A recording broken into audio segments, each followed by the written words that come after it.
Hello, hello, hello. Welcome back to my plug into my life content. This is gonna be the second video. And yeah, topic of the video is it's time to drop that unnecessary weight.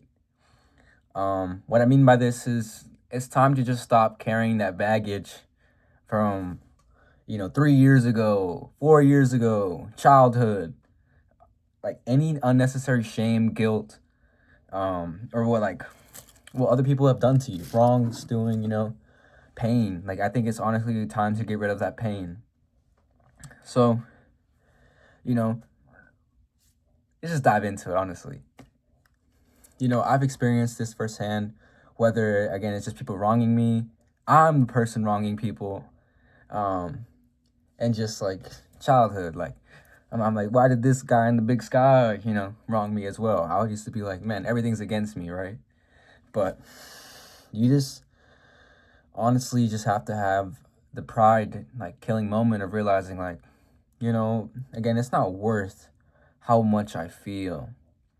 And to really understand that, you have to, like, again, let yourself feel that first. I think that, that's why we're just so stuck in that rut, right? We want to feel that, right? And, you want to feel that pain. You want to identify with it because it made you who you are. And I honestly, like, I love pain, I love just, like, the experience of learning the consequences, although so painful, because I identify with it, I learn.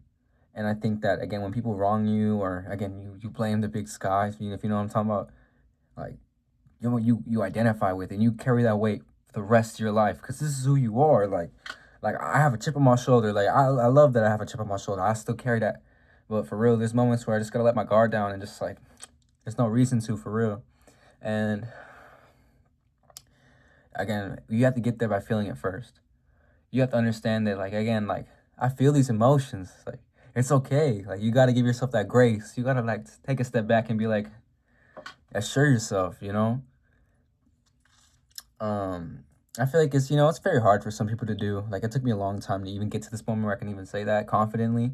But yeah, it's an amazing process. Like, I'm telling you, when you finally get there, it's bliss. You love yourself, and it's worth it. I guarantee you that much. So first step is that you have to feel it to get over any unnecessary baggage, right? So we established that.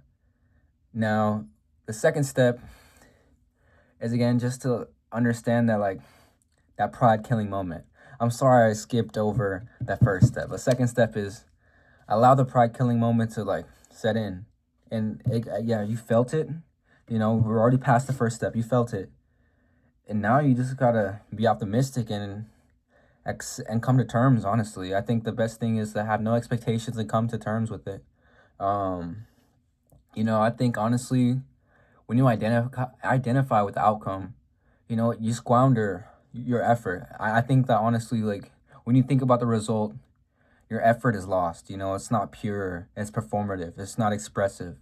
And in that way, again, it doesn't get in as far as it should. And I truly believe that. It's great to be aware, but don't again harp into the end result. You should think about the micro inconsistencies or intricacies, right? Sorry about that. And think about the little, like, screws in your big piece. I think, like, truly, like, if you have that dialed down, your piece is going to be like amazing magnum opus. But if you don't have some things, it's going to be all rinkety. You have things like rotating. It's not going to be sturdy. And I think about that for real. I hate that I have to turn it into an anecdote, but I hope it's understandable then, but yeah, like, again, you have to have the pride killing moment just to understand that no more results, although you want it so bad, or you fear that so fucking bad. And, fear is another story, boy. Fear is another story. It controls you. It takes away things that you could have had. And, it just kills your soul. I think that fear kills your soul, man, for real. But again, story for another day. So after the second step, You allow yourself to come to terms with no expectations and just focus on having fun. I think that's what I'm really trying to get at with step two. You know, like once you just let go of expectations, you know, you're at the same youthful ignorance or you're just starting all over again. You're new. And I think when you just have like a clean slate, isn't it refreshing? Don't you want to just start up again, you know? And I think that if you have a clean slate every single day, it's no longer a burden. So that's how I think about it. So yeah, isn't it kind of making sense now? You clean slate, you know, no longer having a burden, and you're getting rid of that weight, right? Making sense now, right? I hope I'm making sense now, chat. But yeah, I don't know. And then is there a third step? I don't know. Again, this is all low-key offhanded. I have like, you know, a key idea and have my points, but I don't actually have like methodically like written down. Like again, this is just off personal experience, man, truly. So if there was a third step, what would be the third step? I'm sorry that I'm off like thinking about this right now. I wish I would edit this and cut this out. Cut it out. But now I love it raw and cut filtered, bro. Because it feels like, again, I'm talking to somebody. I'm looking at myself, staring into my phone, but I'm imagining an audience there. I'm imagining a younger me, you know? So, yeah. But what is the third step? Yeah, just, again, I think grace is a great step, right? You get rid of the shame, you get rid of the guilt. I think with that, acceptance will come. I think, honestly, the third step is patience. You know, it's not overnight. So you have to have the patience. You have to have the practice. You know, you have to have the discipline to keep practicing that habit of, you know, starting anew, doing it over again. You know, no matter how monotonous, it's like, oh, I don't know if I still love myself. I don't fucking care. I don't.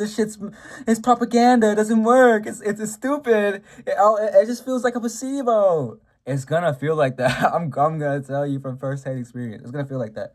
Like there's times where I'm like telling to be like positive, right? I'm trying to change my negative self-talk to positive. Like, don't say that. Or I'm like in my head, I'm like, who the fuck is even telling me to do this? Like, because it's like as if I'm parenting myself.